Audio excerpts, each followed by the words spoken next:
Hi, I'm Dawn Mucci, and welcome to Elevate the People with Purpose podcast. Today, I have an amazing guest with me. I like to interview leaders in industry and ask them what brought them to the industry and what purpose they're fulfilling as they lead throughout their careers. So today, I have the CEO and President of the Canadian Franchise Association, Sherry McNeil. And Sherry's come to share her journey as CEO and President. So let's jump right on in. Welcome to the show. Thank you so much. You're my first guest. Oh, well, I'm very blessed and grateful to be here. Thank you so much. Well, I'm glad to have you here. So tell me, how did you get involved with franchising and ultimately find yourself in the role of President and CEO of the CFA? Well, that's a great question, and it's not a simple answer, but I'll try to keep it short. Okay. So I worked for a multi-unit Petrocan dealer when I was in school, Right. and became kind of his right hand. Okay. And when I graduated from school, I applied for a job, then I went into marketing. Right. I then was hired by a company called Little Caesars of Canada, which of course is a franchisor, in their marketing department, and their development real estate people had left, and the person who ran, my boss at the time that I reported to, ran real estate development. So he said, can you help me take some of these calls? And that's actually how I started on my franchise journey, was Okay. Little Caesars. Well, Petro-Canada first, Yeah. on the franchisee side, on the dealer side, and then Little Caesars of Canada, marketing, and then into development, real estate and franchise development. Then I went to Boston Pizza, then I went to Dairy Queen, then I opened my own consulting company, et cetera, and then I was on the board of directors with you at the CFA. Yeah. And then when the president and CEO job became available, I applied and I was selected, and here I am today. So Well, that's like certainly- 25 years in about 5 minutes. Certainly well qualified. I remember sitting on the board with you for, I was 7 years there with you. We were pretty much one of the 2-3 females on the board at the time. I think we were the diversity on We it. were, yeah. On the board at So, the time. but congratulations on the Thank you so role. much. So I'm curious as to why this industry is so important to Canadians. I know you're passionate about your role and passionate about franchising. Obviously, it's been your career. Why is this industry so important to Canadians? In my opinion, small business is the backbone of this country. So, and franchising is a huge part of small business. And so franchising itself contributes $120 billion annually to the GDP for this country. Wow. And we are the 12th largest industry, so bigger than forestry and some other industries that you think I would about. not have known that. Exactly. Wow. Right? So Wow. that's because franchisees and franchisors employ so many people, they provide such a great tax base, they pay so many wages.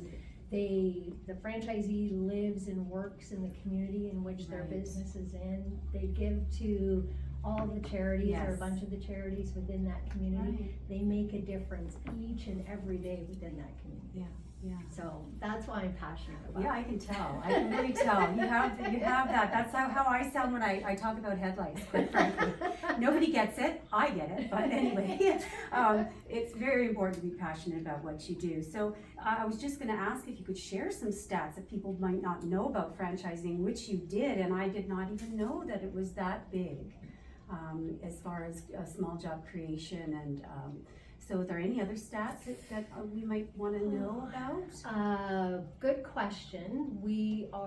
Canada is number 5 in world attractiveness for franchising, which is fantastic. Yeah. We are the second largest franchise community in the world per capita, which is another stat. And locally, or in Canada, our franchisees employ almost 2 million Canadians.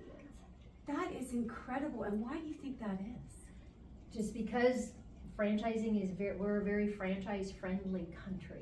And we need to continue to grow that and allow it to prosper, because it affects every community. So there's a franchise in every community that's over 5,000 people, coast to coast to coast. Wow. So when you stop and you think about that, you think about, wow, we're in those franchisees and those franchisors are impacting each and every one of those communities every day. Right, and we recently just went to Queen's Park for an advocacy day for Franchise Awareness Day, and so advocacy, I can see why is so important because of the industry and those stats and everything that you mentioned being such a vital part of our economy and creation of jobs and livelihoods for all Canadians. You know, people are coming to this country more and more every year. They're coming really overqualified but unable to use their skills. So what better way to be able to get into the workforce or to create their own destiny than to come in and buy a franchise and start off their careers here that way. So thank you for sharing those stats. I had no idea. Tell me about the benefit, and we will have a conversation about advocacy after this, because I know you brought your chief of advocacy with you today, so that will be my second podcast. Now, what is the benefit of joining a franchise system? I can speak to that as a franchisor, but you tell me what Why don't you speak to it first? Well, okay, I can tell you the benefit, because you really are not in business for yourself. But you're in business for yourself, but not by yourself. That's a cliche everyone uses. The most important thing is that you are actually more likely to succeed than you would if you were actually going to start a hamburger shop or a hair salon or whatever purpose you're called to do. So coming into a franchise system, you have the support automatically, you have the mentorship automatically, you have the problem solving, you have the roadmap, you have everything that's already there that would take you so long to build and figure out, and then you have more of an opportunity to just get in and get to do the important part of the business, which is the networking and marketing in your community and spreading the word about your brand. So for me as a franchisor, I've seen it time and time again, well, why should I buy your franchise when I can just go start my life business? And I said, well, you go and try it, tell me how it works out in 2 years. And honest to God, it's a big thing that when you come into a brand with a passionate founder and, you know, a viable business, you're going to succeed a lot more better and faster than you would otherwise. So it's interesting because franchisors provide processes, systems, and routines, plus support for the franchisees. And you're right, we use the term in business for yourself, but not by yourself. Right. We use that a lot in our industry because it's true. And the interesting part also is that it allows a franchisee to still be involved in their community, get to know the local people, they live and serve that community, but then they have that support and all those systems and processes and routines to help them get underway. It's also they have greater access to capital. So the banks will loan them the money. If it's an established brand that the bank is already familiar with, they're more apt to loan money to a franchisee. Also, they have greater access to labor. So people who are new to this country, but they might know the brand from the country that they came from, or they're more apt to, if you grew up in this country, more apt to gravitate to a brand to get a job with your local franchisee because there's that brand recognition and brand promise. So there's those aspects as well. And that's good to have in these hard times where it's really hard to acquire and retain talent and staff. Everybody seems to struggle with that right now. So I hear it every day. Every single day. It's a challenge for franchisees and franchisors trying to get access to labor. So trying to get people to actually come and work. Okay. What are the benefits of growing your business through franchising? So I'm an entrepreneur and I just had this idea. What are my benefits going franchise route rather than corporate? Well, the first thing they should do is check out our website and attend our How to Franchise Your Business seminar. Because franchising is a great business model if your business that you currently have is what we call scalable. So you can easily train other people on it. You can codify or write down how to make the products or deliver the service, etc. So that How to Franchise Your Business step is very important, and it asks the participant a lot of tough questions on, is this the right avenue for me? Do I have something that I can easily train 100 people in Ontario on? Can I codify? Can I get the products delivered to them? Can I train them on this service to deliver to the customer? Or is it something that only I can do that I can't train other people on? Then franchising wouldn't be the right route for them. So there are some markers and criteria that you should probably look at before you consider that road. Like I did it the opposite way. Somebody phoned me up from Sudbury and said, I want to buy a franchise. And I said, sure. And I didn't even know what franchising was. And I literally I just went in and just did it. I did a lot of bad mistakes, but those can be avoided if you join CFA, you go to those types of seminars, you get that education ahead of, like most entrepreneurs, shoot first, ask questions later, like I did. Very recommended that you do your homework. Don't do what I do, but it's doable. All right, so why should franchisors and franchisees be involved in the CFA other than what I just mentioned about making sure that you are prepared for that journey? I think the CFA has a strategic plan, and we have 4 strategic pillars. So education, advocacy, community, and brand awareness. So education, we do provide franchisors and franchisees a variety of educational resources, tools, checklists, webinars, seminars, etc., podcasts, franchise television, to help provide information and make franchisors world-class franchisors and sharing of best practices. Advocacy, so we're always trying to work with government to grow franchising in this country, as well as protect the business model in this country. And Derek, who is our GR person, you just mentioned, you're going to talk to him in a minute. Brand awareness, so helping brands like Lice Squad raise the awareness of the brand through our different channels and within our franchise community, but also outside the franchise community. So for instance, we have a variety of media channels, as I mentioned, franchise TV, franchise podcast, franchise magazine, franchise voice, our website, look for a franchise, our various events, our social media, TikTok, Instagram, Facebook, LinkedIn. Like I could just talk. Cow. I know. I've been a very lucky recipient for a number of those. Thank you very much. I have been very grateful for that awareness, brand awareness and marketing. And it's very interesting because in 2019 we didn't have a social media platform, and then today, year to date, we had 152 million positive media impressions. Wow. So that's part of our work to raise the awareness of franchising in this country and raise the awareness of the different brands that do franchise and the franchisees. Community. Our third strategic pillar, which is all about franchisors talking to franchisors, franchisees talking to franchisees, and learning through peer sharing best practices. So important. So important. I mean, I got my university education sitting on that board of directors, honestly. And through your connections, through our community, you have the ability to pick up the phone and say, hi, I met you at the CFA convention 2 years ago. I'm opening down the street from you with the franchisee now, tell me about your market. Or I've encountered this problem. We also have a variety of experts who are members, so lawyers, accountants, etc., who are there to help solve any problems that you have in your business and help provide business legal advice to make your business stronger and better. And I think that's all 4: brand awareness, advocacy, community, and I think you couldn't put anything more in there. That is a huge, wonderful portfolio of benefits and reasons why anyone that's interested in franchising should be involved in CFA, be it franchise or franchisee.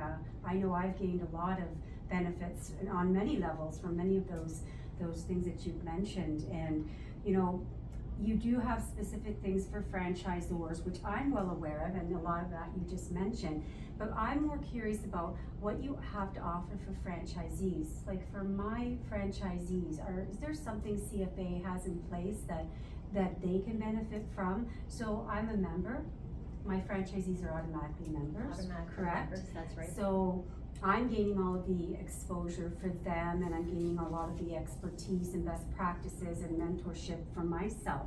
What is it, something specific the franchisees can utilize being members of CFA? So that is correct. As soon as a franchisor or brand becomes a member, that all of their franchisees within the system become a member as well. Okay. So all the same 4 pillars. So community, so peer-to-peer sharing, franchisee to franchisee. So we do have a variety of events that they can come to. And education. So we have a variety of resources, videos, podcasts, etc., where we feature franchisees. Yes.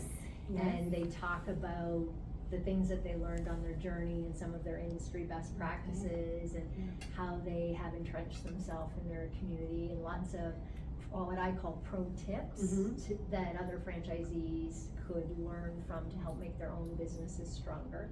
Advocacy. Government would love to hear from franchisees, talk about their individual business experience within their community, because they're providing tax dollars, they're entrenched in the community, they're an employer, et cetera, so we welcome them to come to Franchise Awareness Day or any of our government meetings to provide that voice directly from a franchisee, small business owner. So those are just, and then we have our awards program. Yes. So our awards program, we do take submissions from franchisees or franchisors for franchisees of the year, and then those are awarded. We have bronze, silver, gold, etc. And then those are given out at our gala, and then they're featured in our magazine and a variety of our social media channels. Yeah, so many benefits. So many benefits. I just, I love the galas too. They're such a great opportunity to get to, network and see your peers again, and just to celebrate all your hard work for the year, because it is hard work. We're not going to sugarcoat it. Franchising isn't easy, but it can be made more manageable when you do have the supports of an association and all the people involved in the association. So I love to see what I call the magic. So the magic is like at convention or at golf day or at marketing and operations day that the CFA hosts, and franchisors are talking to franchisors. So VP of marketing is talking to a VP of marketing, or CEO is talking to a CEO, and they're peer sharing, and they're learning from each other, and they're creating that connection that has the ability to make both of their businesses better and stronger. And that to me is the magic that happens. The education, I love it, it's great, it's wonderful, but that to me is really the magic. So every business has to have that secret sauce. So that could be the CFA's secret sauce is that magical community, the communication, the learning, and all the best practices. So you're passionate about leadership, about being the leader of the CFA as far as spearheading the direction and overseeing and creating new things to benefit the franchise community with the board of directors. Tell me what you're passionate about in your life, other than your business life, because we know you're passionate about franchise. You wouldn't have this job otherwise, or I've spent like 30 plus years in the industry, so we know that passion's there. What's your, when you say 30 plus, that makes 30, me sound sorry, old. maybe 20 plus, let's go back. 15 plus years is all she's been. What am I passionate about? I think I've always been passionate about service. Okay, that's great. I think it started, my first paying job was as a dishwasher in a restaurant. Mine too. Then I became a sous chef, so I kind of graduated a bit. That's amazing. And so it's funny because when I look back, my whole career has been in some way about service. Service, serving, and not-for-profit is no different. It's about providing the best service that we can to our members, to our franchisors and franchisees. It's about trying to make a difference. It's about changing the future, potentially, right? So, but that comes back to service, right? So that's what I say that I'm probably passionate about, because I belong to a couple of other boards, etc., and they're all about service. What boards are those?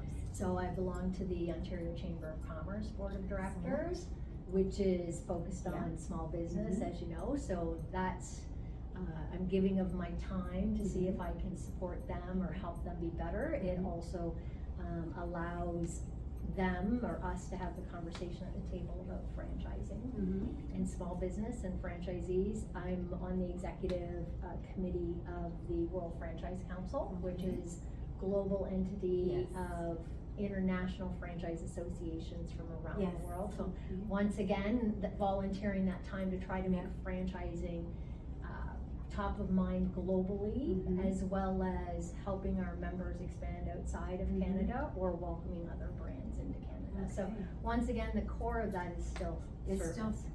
and that's kind of, I believe, what we're all here to do at the end of the day, is to serve one another, whatever capacity that might be, right? And you're doing it well. Oh, you're too really kind. well. Thank I you was so actually much. thinking of joining the Ontario Women's Chamber of Commerce Board. I did not know that existed, but I've just become aware of it, so I'm going to join and see if I might be able to volunteer difference, there. yeah. You never know. Because I'm passionate about women in business, obviously, and a lot of the franchisees I have are women. Head Lice doesn't tend to draw the male crowd. Come and run, Yet. want to pick lice? Yet. Not Yet. yet. Yet. All right, so before we wrap up, is there anything else that you want Canadians to know about franchising? I would say the only other item I would want them to know is most Canadians interact with 3 to 5 franchises each and every day. So where did you buy coffee in the morning? Did you drop your kids off at daycare? Did you drop off your dry cleaning? Where did you buy lunch? Where did you buy groceries? Did you stop at a pharmacy? Where did you buy pet food? I know you have a dog, so where did you buy dog food Right. on your way home? Where did you get a haircut? Right? And so franchise. So franchising is very entrenched in our lifestyle, Canadian lifestyle, and it is an opportunity for anybody who is looking to own their own business to become a franchisee. And the CFA has over 60 different business segments, so 60 different types of industries within franchising, all different investment ranges, all different criteria for what would be a good franchisee for that specific brand. And so if somebody is interested in franchising, it's the perfect opportunity to get into business for yourself. But not by yourself. That's right. And I know a stat or something interesting, and that is that service franchises, such as mine, are the biggest sector pretty much of the franchise portfolio. So people think it's restaurants, QSRs are they called? Yeah. And it's actually service-based business. Service, that's correct. Right. So something you didn't know, now you know. Exactly. Well, Sherry, this has been wonderful. Thank you for being my first guest on the Happy Elevate to do. People with Purpose podcast. You are obviously a woman on a mission with a purpose, and I appreciate your time today to sit and chat with me about the world of franchising. Thanks so much. It was great. Thank you. Thanks.